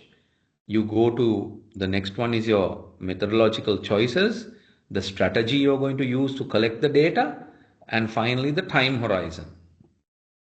Right? So as each layer, you're making certain decisions.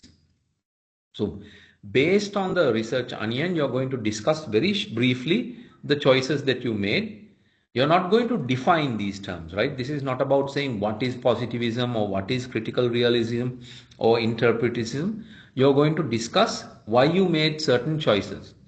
Like mostly for research students, what we go by is pragmatism, because we say we are looking at a pragmatic approach.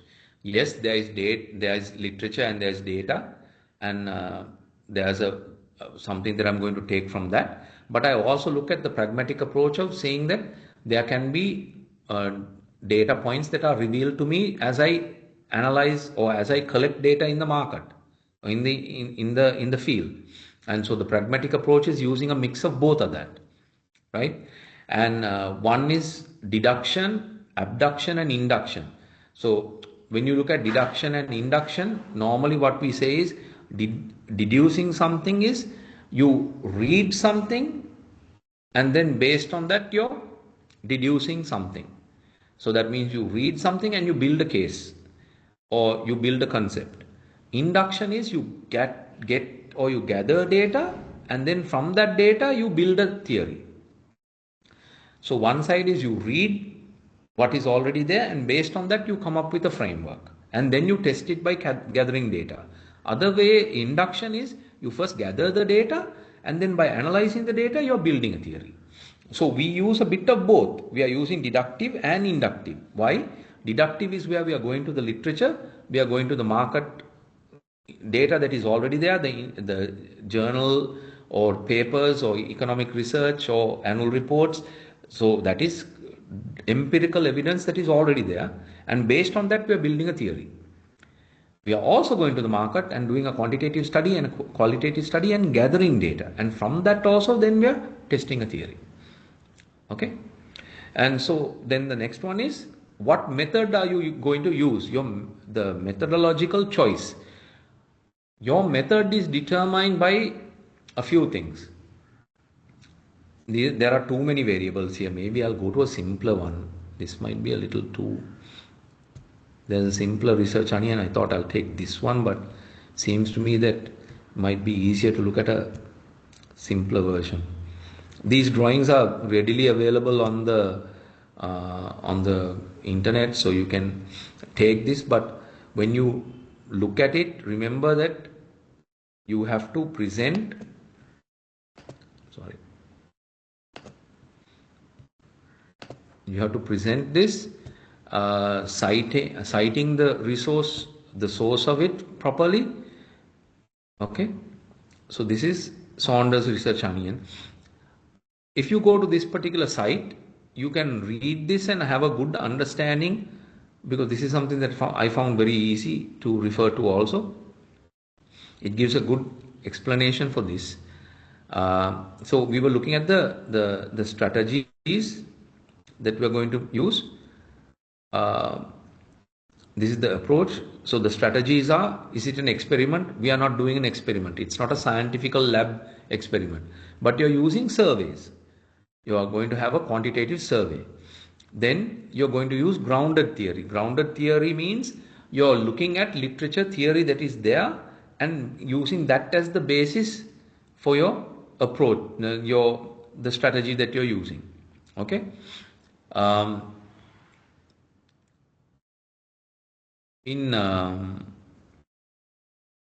wouldn't call it archival research, but Malisha, what you said is something like grounded theory. Also, it can be considered archival research also, but you're not going into the archives and looking at, archives means old research data and taking that data and analyzing that data again. So you're not actually doing really much of that, but I do see an element of that because you're looking at historical data in terms of share price movements and things like that. But I'm not too certain whether that should be the only that approach that you should take. So what we do here is we use surveys, we use grounded theory, we are using action research, because we are actually going into the market, we are interviewing people and getting some data. So that's part of the grounded research. It's not a case study we're doing. It's not a one group of people only that we're analyzing, and it's not an experiment where it's done in a closed environment like in a lab. Ethnography is whether you are looking at a particular group, whether it's geographical or demographical. So, for example, if you're only looking at people in Colombo district, that is ethnographic. Or you're looking at only Gen Z, again, that's a demographic. Or you're looking at only females, that's a gender, only, so that's also an ethnography. But we are not doing that. We are having a random group of people that we would look at, right? And then what are the choices you're making? Mono method, mixed method, or multi method? So this part deals with the method you're using. Mono method means one method. So either quantitative or qualitative, not both, just one. If it's mixed method, that can be many different ways. One could be you are selecting quantitative, that means surveys. You issue 2 to 3 surveys, not one set of questions, but multiple sets of questions. That is what you call a that is multi-method. So you have multiples of the same method. So you can have multiple surveys that are issued. Or you can have multiple interview sets that are done. You can say, I'm going to interview 5 people who are doing share trading. I'm going to interview another 5 people who are working as investment advisors. All right. I'm going to interview 5 people who are very new to the market. So that is multiple interview sets. So that's multiple qualitative. As a research student, what you're going to use is you're just going to use mixed method, which means you will have a quantitative 1 survey and you will have qualitative 1 interview set that you do. You will interview maybe 6 to 7 people. Your quantitative, you will have about 100 responses. Okay. Is that part clear? I hope I'm not overloading you with information. Yes. Alish, Janit, yeah. Are you okay? Yeah. Perfect. Okay. And then the final part is the time horizon. So you have to go up to the time horizon and show that part in the proposal. You're not going to do the last part, the data collection and data analysis, because that comes after you do the research, right? So here, cross-sectional and longitudinal, this is the most easiest decision because it's based on the time that you have to do the research.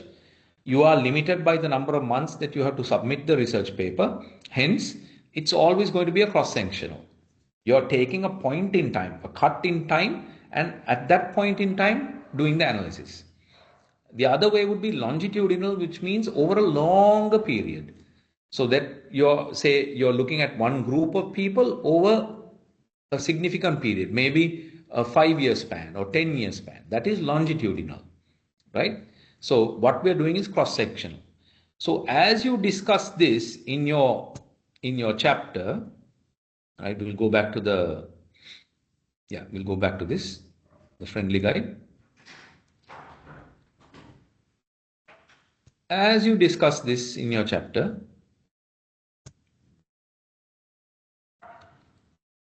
right? Remember 800 words. In this 800, what you're going to do is you're going to cover these areas, right? So how you do this part is 3.1 research methodology. The choices you made based on Saunders onion. Always remember to reference all the terms and definitions. That means, say if you select to do this, why? Saunders says why it's good to do cross-sectional, or the reason behind research students selecting pragmatism. Okay, so quote and reference those points. Then 3.2 is your study 1, the quantitative study. Go by this, okay? You're looking at a sample. So sample is like less than 100. So if it's less than 100, then you have to do a sample. So you have to think of it like this. What is your quantitative survey? You have to define the population. Who is that group of people that you're sending this survey out to? You can do this in the form of a table.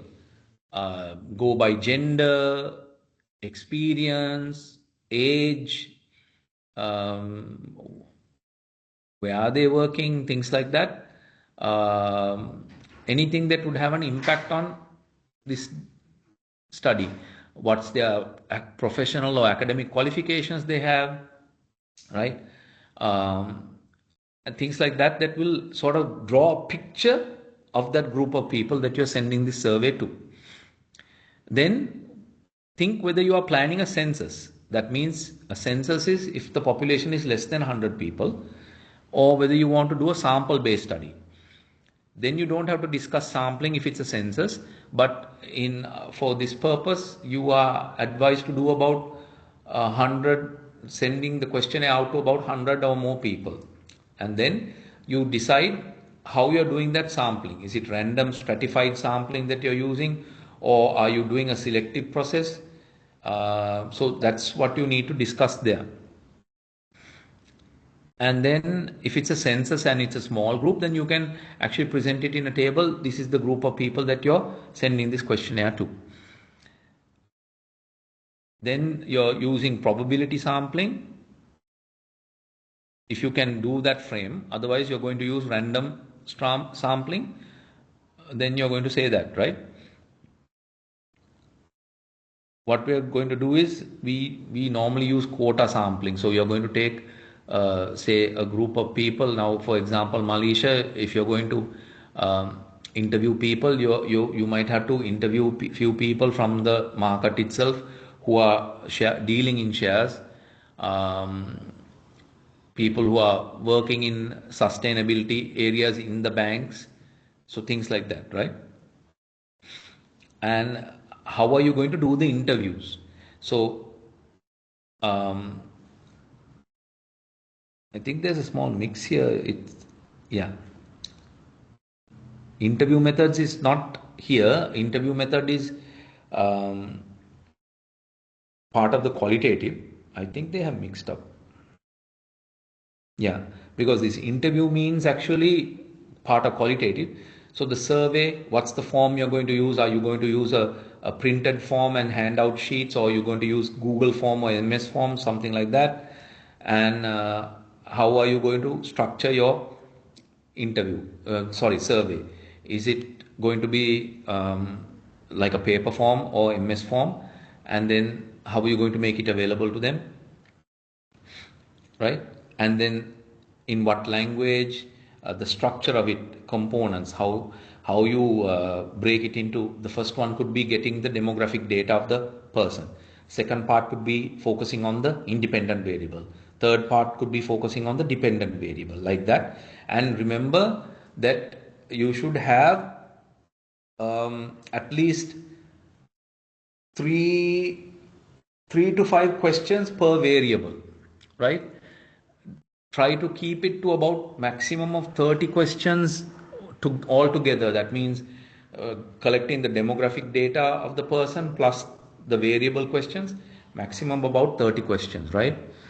And then your qualitative research, you define what qualitative research is. You refer to the different research books. There's a book on qualitative and quantitative research methods that you can use, a student guide. And then how are you going to have this? Are you going to have in-depth interviews one-on-one, or you're going to have a focus group discussion? And that's what we usually do, in-depth interviews. You want to have personal one-to-one interviews. What is the interview structure? What are the questions you're going to ask? And always remember, you're asking open-ended questions, not closed-ended. You're not going to ask a question which gets a yes or no response. You want to ask a question where the person, the interviewee, will answer with a little depth, okay? And you can have about 4 to 6 depth interviews. That's the limit that you can do in a research like this, okay? Why did you select these particular people? So give a bit of a background to the group of people that you're going to interview. And how are you going to analyze this data? Because quantitative is very easy. You have data points, you're going to analyze the data. Either you use something like SPSS, or you use Excel for getting the charts and the pie charts and the bar charts and all of that, the diagrams. But when you do qualitative, how are you going to analyze that qualitative data? What's the method you're going to use? Are you going to analyze it for thematic interpretation? That means identifying themes and patterns. You're going to analyze the words used, codifying it. So there are methods that you use for that. And then finally, that time plan that you say, this is, you are going to put a Gantt chart.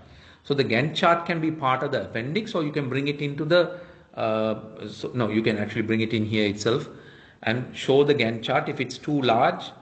Because if you try to make it very small, you might not be able to read it properly when it's in the paper itself, in the proposal itself. So you can make it as maybe a landscape and put it in your appendix also. But here, remember, like I said earlier, what are the activities that you're going to do concurrently? What are the ones that you're going to do sequentially? So there are certain things that you can do parallel, and give the time plan. How many days for literature, reading literature? How many days for designing the questionnaire? For designing the in-depth questions, the survey questions. Then time that you are allocating to collect the data. That means launch of the survey, what day, till when. Normally you need to give at least about a month for a survey to get the responses. And then your interviews, how are you going to plan the interviews? Normally you'd need about 1 hour per interview. So if you're having 4 to 6 depth interviews, you have to allocate 4 to 6 hours for that, right? And so then scheduling that within this time. Be mindful of the fact that December holidays are coming up and that people might not be available, all right?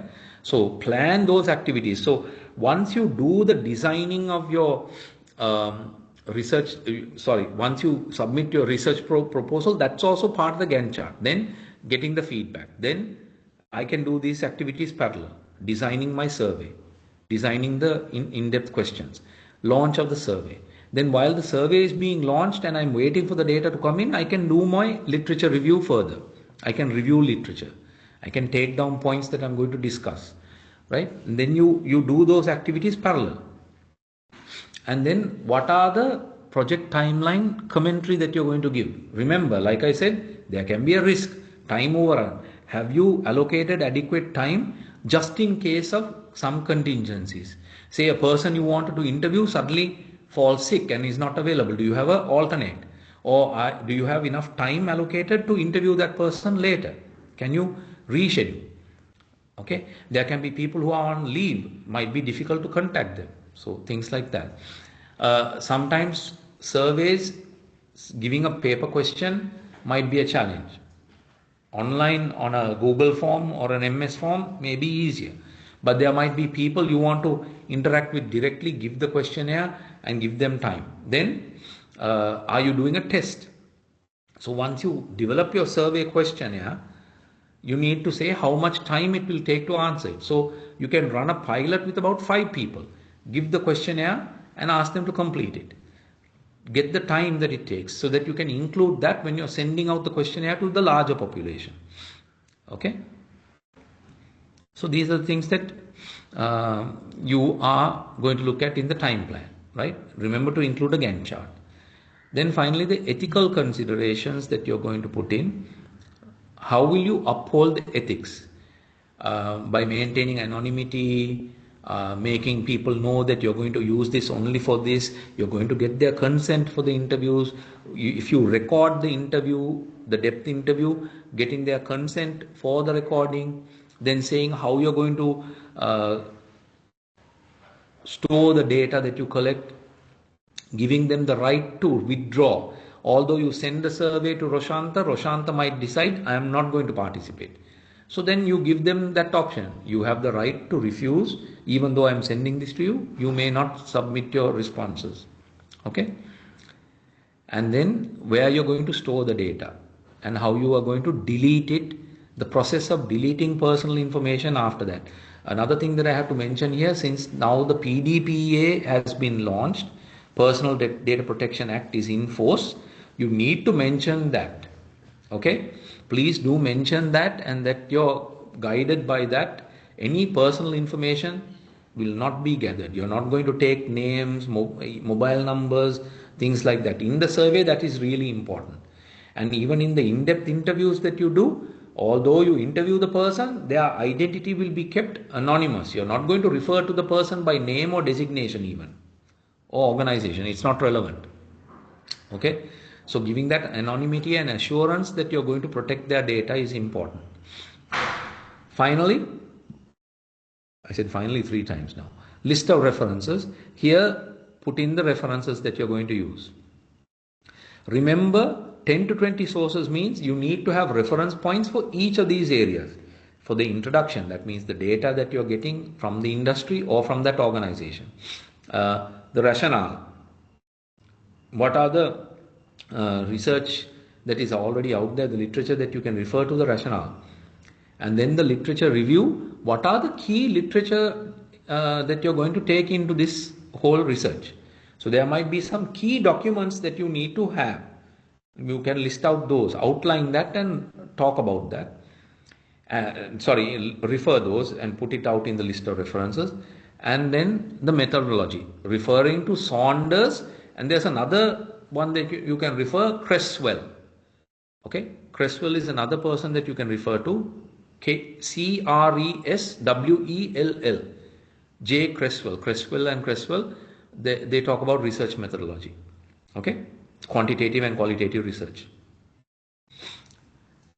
Okay, and refer to this Harvard style in-text referencing. Remember, list of references, you don't put it as bullet points, you don't put it as numbered. It's just alphabetical order listed out. All right. So that's about it. I think we've covered the time also properly. Yeah. Do you have any questions? I know for a Saturday morning, right after a massive cyclone, this is a hell of a lot to absorb. But I do hope that I gave you some things that will help you in designing your research proposal. Any comments from you two? Yes, I got a clear understanding how should I change my entire what I have done and what I think so far. So I will incorporate those changes that we discussed today, and we're designing the research proposal. Okay, docs. All right, Janit, you okay? Yep, I'm okay. Okay. Okay. All right. So I think I'll have a chat with Indivari, and hopefully we can get the other three also some time allocated for them to discuss. But they can go through this recording. It'll be on the Moodle shortly. They will post it to the Moodle, and you can refer to it again. So one thing that I want to emphasize, please keep this friendly guide that was developed by Next. It's really useful. It helped me a lot. Be guided by the word count. Don't overwrite certain sections because you will need to have word count for the important areas. When you're discussing the methodology, when you're discussing the quantitative and qualitative approaches, the literature review, you need the word count for that. So your business issue or the business opportunity, the research problem, stick to that. Be very concise, but to the point. Okay, concise but to the point. Be very focused when writing that. Write it, rewrite it a few times. You will need to do that in this time. A word here, I think this was mentioned in the workshop also. I think Dr. mentioned this, Dr. Cook mentioned this about using GPTs, right? Chat GPTs and things like that. So don't let that overtake you. The whole idea of you doing this is that, like I said, it's not just to get the 3 letters at the end of the day, end of the research when you graduate, but it's to actually do something of value. You need to change because of this process. Okay, if you experience change in how you're thinking, how you're behaving, and the way that you look at a problem in the future, that's the real result of this. So be very mindful of that. Okay, I can tell you that you have Word, you can use Word, and the grammar, check your grammar properly, the sentence structure, getting suggestions for that is fine, but don't put a prompt and get the whole research paper done by the chat GPT. That's not going to be of any use to you or to the examiner. Okay, so remember, it's what you write that matters. Making it concise and tweaking the words here and there, that's fine, but it should be your originality that comes in. Please don't fall to the what I like to call to the convenience of using chat GPT to write your whole research papers. Don't do that. Okay, when you put the effort, you will see the results. So that's my final words to you. I hope you have a peaceful weekend after all this stress and trauma the last week, and start focusing on designing your research proposal now itself. Okay? Is it a good point to stop now? Thank you, Roshantha, for your valuable time. All right. Thank you so much, Mr. Shan. All right. So we'll meet up again. You have time to submit your research proposal, I think, on the 20th, yeah? Yeah. Yeah, and then after that you'll get the feedback, and then we'll start with the guided sessions. Do your reading now itself, collect your literature, and look at the different areas that you need to. All right, that's really important now itself. Okay, all the best. Okay. Thank you so much. Have a nice day. All right, Stay bye-bye. safe. Thank you.